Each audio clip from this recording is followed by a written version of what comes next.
अस्सलाम वालेकुम जी। जिन्ने भी जनाब टिकटॉक के फॉलोअर ने जनाब वीडियो बन गई जे भाई निसार भट्ट साहब जनाब जिला तहसील गुजरात ते पिंड जनाब दा चक चौदो। अज की वीडियो दे विच जनाब जानवर लगे जे अलहमदुलिल्लाह 6 ते 6 दे विच जनाब इस टाइम जेडे भरा कट्टियां दे लवर ने ना कट्टियां दे डिमांड करना आया जी बिल्कुल जनाब लीड वाली कट्टियां अलहमदुलिल्लाह भट्ट साहब ने मेहनत की जे जनाब मेहनत करके झोटियां लियांदियां ने त्रै कट्टियां जनाब खीरियां और त्रैवे बल्लियां जनाब जिन्हां चों एक बूरी बल्ली जे एक गोल्डन पशम वाली जनाब बल्ली जे ते एक काली पशम वाली बल्ली जनाब झोटियां ने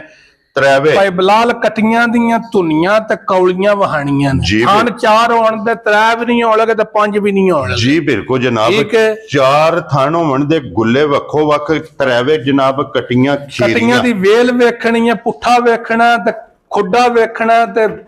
कट्टियां दी नस्ल वेखनी। वेरी गुड जनाब। और फिर खान इंज चार होण दा जिकण छुहारे लमके ने भाई दी शान एडे मोटे ते सोहणे चारा कल्ला कल्ला थान वक्खो वक्ख जेड़ा है लो जी जनाब इन्हां दोवां कट्टियां जड़ियां कालियां जे ना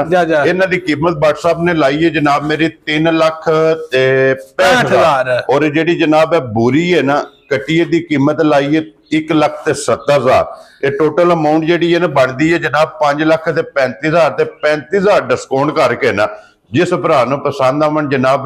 त्रैवे जड़ियां ने पूरे 5 लाख रुपये दी बिस्मिल्लाह पढ़ के जनाब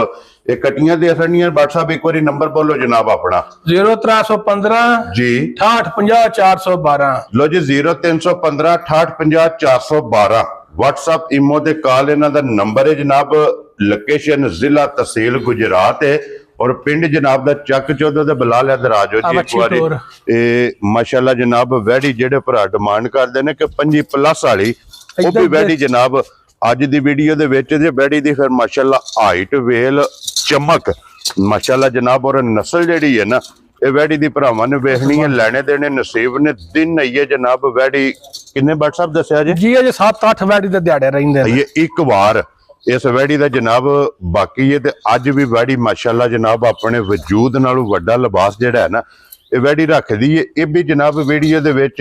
वैडी लगी है एक वैडी जनाब जर्सी और माशाल्लाह मिंट कुबरी जेड़ा है ना वो भी वैडी है एक झोटी है इत्थे जनाब हाओ जी गब्बन झोटी माशाल्लाह जनाब तैयार। ये इस झोटी दे भी दिन 10 जेड़ा है ना ये बाकी ने माशाल्लाह नियाब तोहफा लो जी बिलाल अगे एक बारी जर्सी और मिंट कुबरी दा जेड़ा है ना ये भरावां नूं जनाब